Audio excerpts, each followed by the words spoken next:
Há 65 milhões de anos, a Terra foi abalada por um evento catastrófico. O impacto de um gigantesco asteroide que exterminou os dinossauros não aviários e muitas outras espécies. No entanto, desse desastre emergiu um novo mundo, moldado pelos sobreviventes do apocalipse. Na sequência da extinção, mamíferos e outras criaturas pequenas que haviam vivido às sombras dos dinossauros começaram a prosperar e diversificar, eventualmente dando origem à incrível variedade de formas de vida que vemos na Terra hoje. Esse novo mundo estava repleto de criaturas estranhas e maravilhosas, desde aves gigantes e marsupiais carnívoros até felinos dente de sabre e preguiças terrestres massivas. Nos oceanos, os répteis ancestrais, como os ictiossauros e plesiosauros, foram substituídos por predadores novos e formidáveis, como o temível tubarão megalodonte. As paisagens do mundo também foram transformadas, com vastas planícies e florestas se espalhando pelos continentes e fornecendo novos habitats para uma infinidade de espécies diferentes. Junte-se a nós enquanto exploramos a Terra após os dinossauros, um período de mudanças incríveis, inovação e sobrevivência. Cerca de 1 milhão de anos após a extinção dos dinossauros, a Terra era um lugar muito diferente do que é hoje. Durante esse período, conhecido como período Paleogeno, os continentes ainda estavam em movimento e mudando de forma. O planeta era muito mais quente do que é agora, com florestas tropicais se espalhando pelo globo, e os níveis do mar eram muito mais altos. O início do Paleogeno foi caracterizado pela proliferação de mamíferos, aves e répteis, muitos dos quais eram bastante diferentes das espécies que vemos hoje. Os ecossistemas da época também eram diferentes, com diferentes teias alimentares e interações entre espécies que começaram a evoluir e se adaptar aos ambientes em mudança. Com os enormes dinossauros agora fora do caminho, os mamíferos puderam explorar os recursos do planeta para si mesmos. Dentro de alguns milhões de anos após o impacto do asteroide, o registro fóssil mostra uma explosão na diversidade de mamíferos. Há evidências fósseis abundantes da evolução de mamíferos semelhantes a musaraños chamados morganocodontídeos, que evoluíram para os mamíferos que vemos hoje. Alguns dos fósseis mais antigos conhecidos de mamíferos são do período Jurássico, cerca de 165 milhões de anos atrás, e incluem pequenos mamíferos que se alimentavam de insetos, semelhantes em tamanho e forma aos musaraños modernos. Um deles é uma espécie de 200 milhões de anos chamada Megazostrodon, que media cerca de 10 a 12 centímetros de comprimento. Provavelmente se alimentava de insetos e pequenos répteis, e provavelmente era noturno porque tinha um cérebro maior, e as áreas ampliadas do seu cérebro foram descobertas como aquelas que processam sons e odores. Essa característica evolutiva provavelmente era para evitar competir com répteis ou se tornar presa dos dinossauros. Pode ser difícil acreditar, mas todos os mamíferos vivos hoje, incluindo nós, descendem dessa única linhagem que sobreviveu. Nos oceanos, os primeiros animais a aparecerem após os dinossauros foram os amonites, que eram parentes do Nautilus moderno. Eles eram predadores importantes no oceano e ajudavam a manter o equilíbrio no ecossistema marinho. Além de mamíferos e amonites, outros animais primitivos na Terra após a extinção dos dinossauros incluíam aves, répteis e peixes. As primeiras espécies de aves eram principalmente pequenas e semelhantes em tamanho aos pardais modernos, enquanto os répteis da época incluíam tartarugas, lagartos e cobras. Evidências fósseis mostram que esses mamíferos primitivos mudaram de tamanho e forma ao longo do tempo, assim como em suas adaptações a habitats e fontes de alimento específicas. Por exemplo, as baleias evoluíram a partir de um ancestral terrestre que viveu cerca de 50 a 52 milhões de anos atrás e gradualmente se adaptaram melhor à vida na água, até se tornarem as baleias totalmente aquáticas que conhecemos hoje.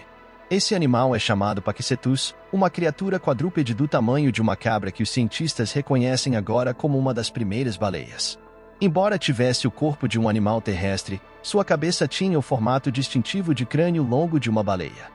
Com o tempo, esses animais se adaptaram à água e perderam seus membros, suas narinas se deslocaram para trás e para cima, e os membros anteriores transformaram-se em nadadeiras e, é claro, cresceram imensamente em tamanho. Fósseis de Paquicetus foram descobertos na região do Mar de Tétis, que era um mar raso que existia entre os antigos continentes de Gondwana e Laurásia. Durante o período Mioceno, os oceanos eram o lar de uma variedade de animais marinhos, incluindo muitos que ainda estão presentes nos oceanos hoje, como golfinhos, baleias, leões marinhos, focas, tartarugas marinhas e vários tipos de peixes. No entanto, também havia muitos animais marinhos pré-históricos que desde então foram extintos. O Megalodon, um gigantesco tubarão pré-histórico, é considerado ter aparecido pela primeira vez cerca de 23 milhões de anos atrás, durante o período Mioceno. O Megalodon era um predador dominante nos oceanos e estima-se que tenha crescido até 108 metros de comprimento, tornando-o um dos maiores tubarões conhecidos a terem existido. Alguns dos outros animais marinhos pré-históricos que estavam presentes nos oceanos durante o tempo em que o Megalodon nadava eram criaturas como o Basilosaurus, que era uma grande baleia pré-histórica que poderia crescer mais de 15 metros de comprimento e viveu durante o período Eoceno, sendo uma das primeiras baleias conhecidas. Havia outro predador dominante nos oceanos na época, e era algo ainda maior que o Megalodon. Estamos falando do Livyatan, uma baleia pré-histórica que viveu cerca de 8 a 12 milhões de anos atrás, durante o período Mioceno. Estima-se que essa baleia tivesse cerca de 13 metros de comprimento e tinha dentes enormes, sugerindo que era um predador formidável. O Livyatan é um parente próximo das baleias modernas. Mas havia mais do que apenas tubarões e baleias nos mares e oceanos. O Dunkleosteus era um peixe pré-histórico massivo que viveu durante o período Devoniano, e era conhecido por seu tamanho enorme, mandíbulas poderosas e armadura óssea. O infame mosasauro que os filmes Jurassic Park trouxeram à vida era um tipo de réptil marinho que viveu durante o período Cretáceo tardio. O maior espécime fóssil mede impressionantes 17 metros de comprimento. O mosasauro tinha um corpo longo e aerodinâmico com 4 nadadeiras e uma cauda poderosa que permitia nadar rapidamente pela água. Seu crânio era alongado e tinha numerosos dentes afiados, que usava para capturar peixes e outras presas. Apesar de seu tamanho e aparência temível, o mosasauro não era um dinossauro, mas sim um tipo de lagarto, e é considerado um dos maiores e mais bem-sucedidos répteis marinhos a terem existido. E então havia o Achelon, um tipo de tartaruga marinha que viveu durante o período Cretáceo tardio e foi uma das maiores tartarugas conhecidas a terem existido. Estes são apenas alguns dos muitos criaturas que evoluíram e se adaptaram à vida aquática. Mas não foi apenas nos oceanos que a vida se diversificou e explodiu em muitas espécies diferentes. Havia muitas criaturas estranhas e bizarras que apareceram também em terra. Criaturas que viviam em terra, como roedores, evoluíram a partir de mamíferos primitivos semelhantes a musaraños e se diversificaram em uma variedade de espécies, incluindo ratos, esquilos, castores e muitos outros. Os carnívoros também evoluíram a partir de mamíferos primitivos semelhantes a musaraños e deram origem a gatos, cachorros, ursos e outras espécies de predadores. Os membros mais antigos conhecidos da família de gatos, Felidae, acredita-se que tenham evoluído a partir de um grupo de mamíferos pequenos semelhantes a musaraños chamados miacídeos, que viveram durante o período Paleoceno, aproximadamente 66 a 56 milhões de anos atrás. Os miacídeos eram um grupo diverso de mamíferos carnívoros que estavam adaptados para caçar presas pequenas. As mangustas modernas podem traçar suas origens aos miacídeos. Com o tempo, algumas espécies de miacídeos evoluíram características especializadas que os tornaram caçadores mais eficientes, como garras retráteis e mandíbulas mais poderosas. Um desses miacídeos especializados, chamado Proailurus, é considerado um dos primeiros animais semelhantes a gatos conhecidos. O Proailurus viveu durante o período Oligoceno, cerca de 30 milhões de anos atrás, e tinha várias características que são características dos gatos modernos, incluindo garras retráteis e uma mordida mais poderosa. O Proailurus evoluiu e se diversificou, eventualmente dando origem a várias linhagens de gatos com diferentes características anatômicas, incluindo os gatos dentados. Um dos grupos mais conhecidos de uma das tribos de felinos dentes de sabre é a tribo Silodontini, que incluía Silodon e Homotherium. Esses felinos eram conhecidos por seus longos dentes caninos em forma de sabre, usados para caçar e possivelmente se defender de predadores. Os primeiros membros conhecidos da família de cães, Canidae, acredita-se que tenham aparecido durante o período Eoceno, cerca de 56 a 33,9 milhões de anos atrás. Um dos primeiros canídeos conhecidos é um animal pequeno, semelhante a uma raposa, chamado Hesperocion, que viveu no que é hoje a América do Norte há cerca de 40 milhões de anos. Acredita-se que o Hesperocion seja o ancestral de todos os canídeos modernos, incluindo cães, lobos, raposas e coiotes. Mas havia outros predadores além dos felinos e cães pré-históricos vagando pelas planícies. As aves terror, também conhecidas como Phorusrhacites, são um grupo de grandes aves predatórias, sem voo, nativas das Américas, aproximadamente 2 milhões de anos após a extinção dos dinossauros. O momento exato do aparecimento das aves-terror não é bem estabelecido, mas acredita-se que tenha sido no Paleoceno tardio ou no Eoceno inicial, cerca de 62 a 58 milhões de anos atrás. O Titanis valerii foi uma das últimas e maiores espécies de aves-terror. Essas aves dominaram o continente por milhões de anos antes de se extinguirem cerca de 1,8 milhão de anos atrás, possivelmente devido a mudanças climáticas e competição com outros predadores.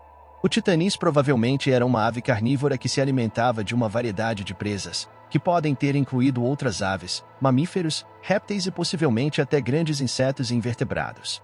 Fósseis de titanis foram encontrados em várias localidades na América do Norte e do Sul, e alguns dos ossos mostram sinais de alimentação carnívora, incluindo marcas de dentes e danos causados pela digestão. É interessante notar que, enquanto algumas aves modernas são descendentes de dinossauros, as Phorusrhacides não são. Elas são um grupo separado e distinto de aves que evoluíram independentemente dos dinossauros e pertencem a um grupo de aves sem voo conhecido como Palaeognathae, que também inclui o avestruz moderno, ema, kiwi e o caçovari, que é a ave mais mortal do mundo. Mas as aves-terror não foram as únicas criaturas interessantes e bizarras a aparecer. Várias espécies de preguiças pré-históricas evoluíram e viveram durante a Era Cenozoica, que se estende de cerca de 66 milhões de anos atrás até os dias atuais. As preguiças terrestres tinham o tamanho de enormes ursos e viveram do período Oligoceno ao Pleistoceno, que se estendeu de cerca de 33,9 milhões de anos atrás a 11.700 anos atrás. Eram quadrúpedes e tinham grandes garras que provavelmente eram usadas para defesa e escavação. As preguiças arborícolas viveram do período Oligoceno até os dias atuais. Eram arborícolas e tinham membros longos e garras curvas que lhes permitiam mover-se facilmente pelas árvores. Hoje, a única espécie sobrevivente de preguiça arborícola é a preguiça de 2 dedos e a preguiça de 3 dedos. Mas onde estão as cobras? Você pode estar perguntando.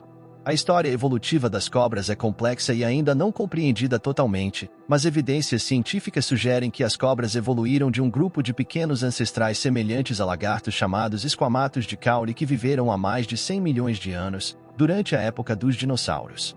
Esses primeiros esquamatos de caule provavelmente eram criaturas pequenas que se alimentavam de insetos e viviam no chão da floresta, muito parecido com as criaturas semelhantes a musaraños do início. Com o tempo, alguns desses esquamatos de caule evoluíram, tornando-se mais alongados e sem pernas. Os fósseis mais antigos conhecidos de cobras, como o Euphisium devoadi, datam de cerca de 95 milhões de anos atrás e mostram características semelhantes às das cobras modernas, como a presença de um crânio flexível e um corpo longo e esbelto. A Titanoboa evoluiria de um pequeno grupo de jiboias e é considerada a maior cobra já descoberta, com os maiores espécimes conhecidos estimados em até 12,8 metros de comprimento e peso de até 1.135 quilos. Então, embora as cobras não tenham evoluído diretamente de criaturas minúsculas semelhantes a musaraños, elas evoluíram de pequenos ancestrais semelhantes a lagartos durante a época dos dinossauros e desde então evoluíram para se tornar o diverso grupo de animais que conhecemos hoje. E finalmente chegamos aos nossos próprios ancestrais. Evidências fósseis mostram que os primeiros primatas tinham corpos pequenos, caudas longas e mãos e pés agarradores, adaptações que seriam úteis para escalar e procurar alimentos nas árvores. Com o tempo, os primatas evoluíram para o diverso grupo de primatas que temos hoje, incluindo macacos, grandes macacos e humanos. Mas há muito a cobrir sobre nossa própria espécie e precisaríamos de mais tempo. Então, se você quiser ver isso em outro vídeo, nos avise nos comentários. Se você gostou do vídeo, mostre seu apoio com um like, nós apreciamos. E não se esqueça de se inscrever para ficar ligado aqui para mais vídeos da série. Obrigado por assistir.